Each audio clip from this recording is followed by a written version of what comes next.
Bertambah 1 tahun, berlalu 1 tahun, berarti akan melangkah lebih dekat kepada kematian.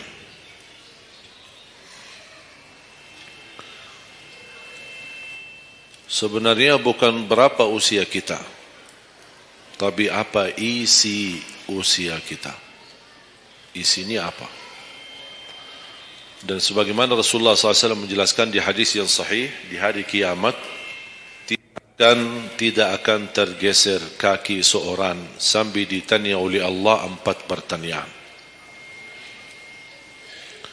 Berarti kita akan menghadapi 7 pertanyaan.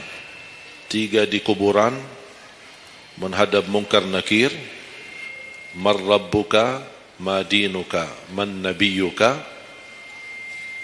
Yang tersisa 4 nanti di hari kiamat, sebelum dimulai hisab, sebelum tergeser kaki kita ke surga maupun ke neraka, ditanya oleh Allah Subhanahu wa taala 4 pertanyaan. Yang pertama, lan tazula qadama 'abdin yaumal qiyamah hatta yus'ala an 4. Tidak akan tergeser kaki seorang di hari kiamat sampai ditanya oleh Allah SWT 4 pertanyaan. Yang pertama, an umurihi fima afnah. Umurnya apa yang kamu lakukan. Allah tidak akan tanya berapa usiamu, tapi apa yang kamu isi dalam usiamu. 60, 70, 100 tahun, kurang, lebih, Allah tidak berdulikan berapa usia kita. Bahkan banyak para sahabat ketika ditanya usiamu berapa, dia menjawab usia saya 10 tahun. Padahal sudah tua, sudah di atas 50, ada yang di atas 40. Tapi kenapa begitu ditanya soal umurnya dia menjawab 10 tahun? Ternyata mereka menghitungkan usia yang sebenarnya adalah usia yang terisi taat. Masa jahiliyah, sebelum datangnya Islam, mereka menganggap itu semua usianya sia-sia.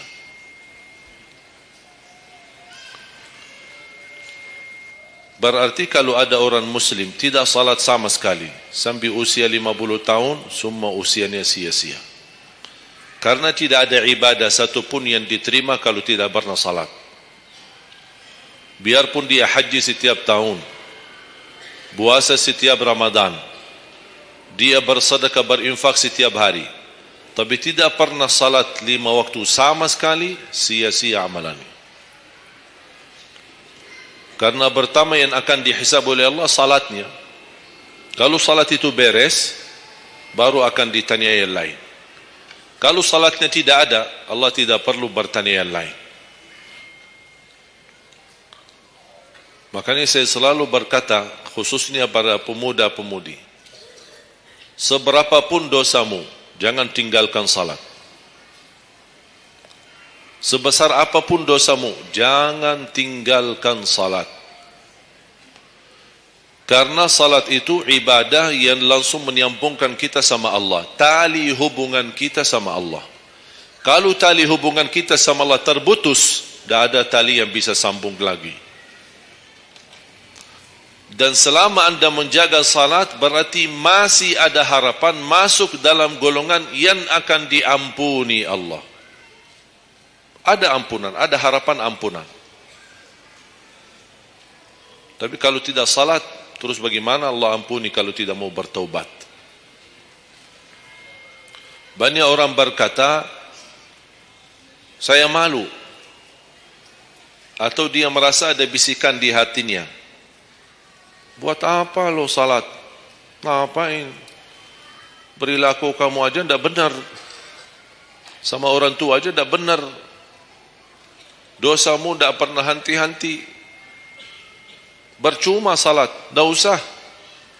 Itu ingat bisikan syaitan.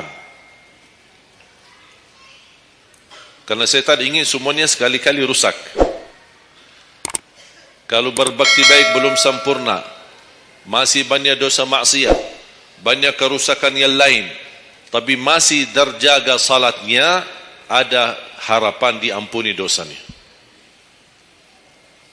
Jangan sampai syaitan berhasil menggoda kita sekalian tidak salat. Oh, sudah hancur, sudah rusak yang lain, ditambah lagi parah, tinggalkan salat.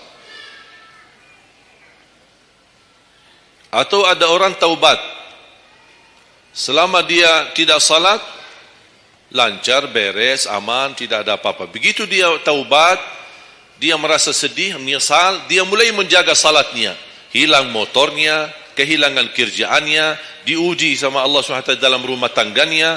Setan datang, coba kamu ada dulu biasa-biasa aja, tidak pernah ada ujian. Begitu anda mulai salat, ada ujian. Ngapain? Udah berhenti aja salat, nanti kembali beres. Berhenti salat. Pas begitu dia keluar masih kehilangan motor. Ya Allah, gimana? Saya selama ini tidak pernah salat, tidak pernah hilang motor. Begitu saya mulai salat, malah hilang motor saya. Datangnya setan di situ.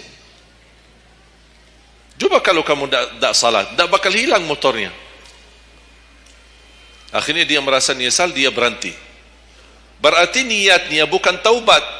Niatnya salat, ya Allah mohon aku salat tapi Allah jaga motor aku ya. Itu niatnya. Bukan salat karena Allah, tapi salatnya karena terjaga motornya. Itu beda niat. Berarti ketika kita berlaku ibadah, melakukan sesuatu ibadah, tapi ada ujian yang masuk, jangan anda salahkan ibadahnya, tapi salahkan niatmu. Ada apa dalam niatmu? Pasti ada salah niat.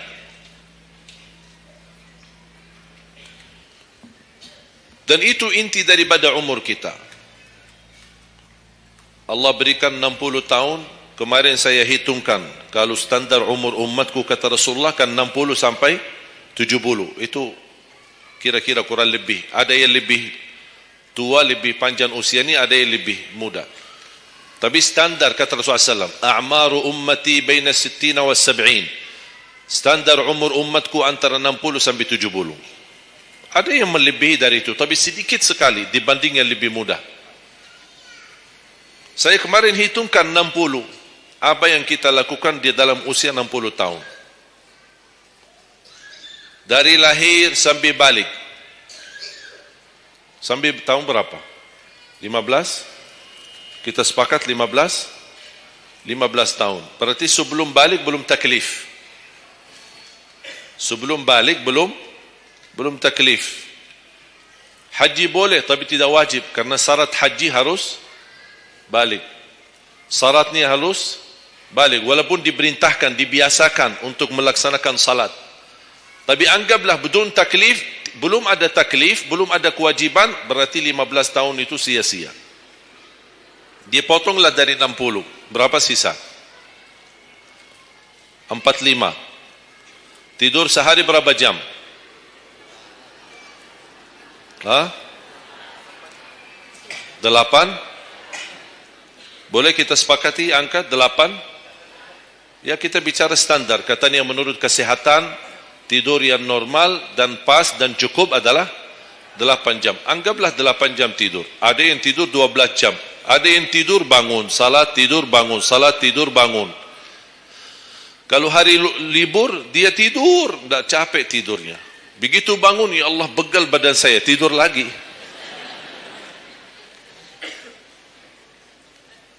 Saya hitungkan 8 jam. 8 jam dalam sehari berapa kalau dibagi? Dalam sehari. Sehari berapa jam? 24 jam. 8 bagiannya berapa jadinya? Sepertiga. Sepertiga sehari tidur. Sepertiga 60 tahun berapa? 20.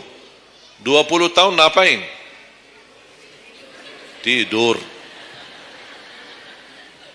20 tahun cuman kerjaannya tidur. Mulai dari 8 jam.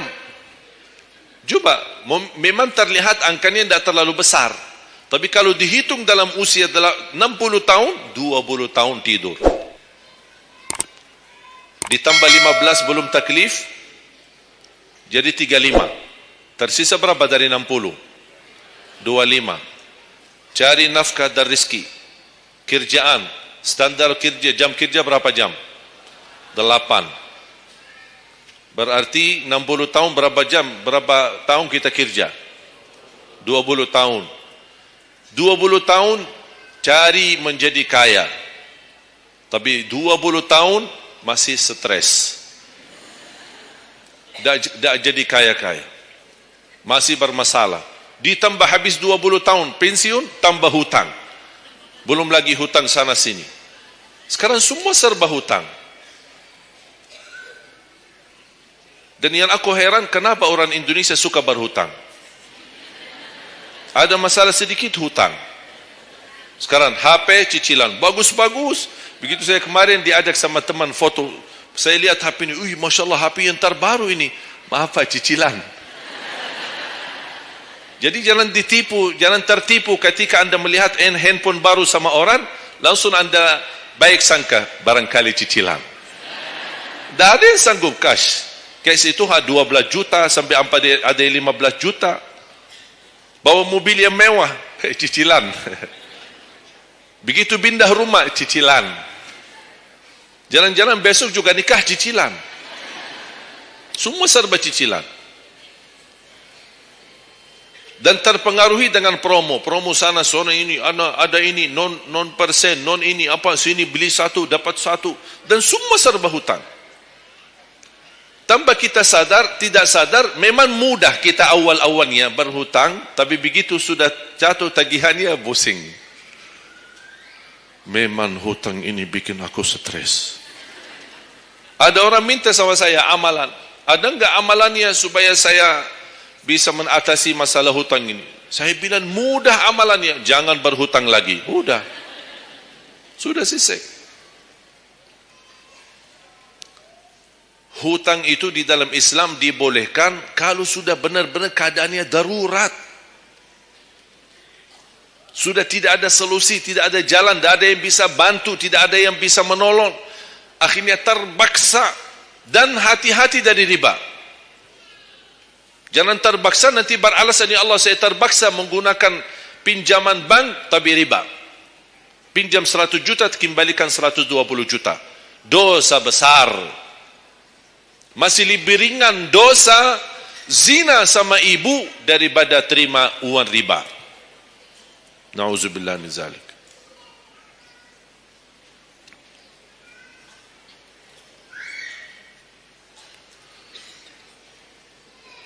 Dua 20 tahun cari kerja. Tadi berapa yang tersisa? 25 kan? Berarti yang tersisa berapa? Saya belum bicara ibadah Bapak Ibu. 20 tahun tidur, 20 tahun cari dunia, 15 tahun masih belum taklif, tersisa 5 tahun. Saya hitung dalam 60 tahun, bagi orang yang rutin menjaga salat 5 waktu, tahu enggak hasil hitungan saya dapat berapa? Anda jaga salat selama 60 tahun, itu menghasilkan ibadah cuma 2 tahun 7 bulan. Total salatmu dalam 60 tahun 2 tahun 7 bulan. Karena salat 5 waktu berapa? Tidak sampai 1 jam. Tidak sampai 1 jam. Saya bicara yang wajib. Ada, bagaimana saya hitung kalau ada orang yang tidak salat sama sekali? Na'udzubillah, sudah habis sia-sia umurnya kalau tidak salat sama sekali. Makanya kembali lagi jemaah sekalian, umur bukan berapa usianya, tapi apa isinya. Maka Rasulullah SAW bersabda, ni'mal abdu salih man tala umur wa hasun amalu. Sebaik-baik hamba yang salih, yang panjang usianya, tapi baik amalannya. Baik amalannya. Bulan Syaban ini sekarang tersisa kurang lebih 14 atau 16 hari. Rasulullah SAW punya kebiasaan puasa Syaban full. Sampai kata Siti Aisyah, tidak pernah aku melihat Rasulullah puasa 1 bulan penuh selain bulan Ramadan sebagaimana di bulan Syaban. Penuh ni Rasulullah SAW. Bukan nisfu.